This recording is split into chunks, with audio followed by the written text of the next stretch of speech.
కోట్ల కోట్ల విలువ చేసే ఆస్తిపాస్తులొద్దు, బిరుదులెన్నో తెచ్చిపెట్టు పదవులు వద్దు, దండలు వేయొద్దు, మణిమకుటాలసలొద్దు, నా జన్మభూమి ప్రేమ చాలులే. నా గోరంత చెమటకు కొండంత సిరులిచి పెంచినది ప్రజలే కదా, నా తనువును ధనమును ప్రజలకు ప్రగతికి పంచుట పాడి కదా. సింగమల్లె నువ్వు శిఖరము చేరు, నా పేరు నరసింహ, ఇంటి పేరు రణసింహ, నా తోటి ఉన్న సేన ఉరికెటి యువసేన.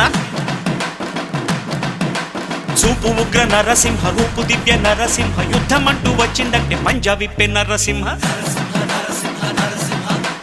మనసు ఉన్న మనిషినయ్యా, నే మీసమున్న బాలుడయ్యా.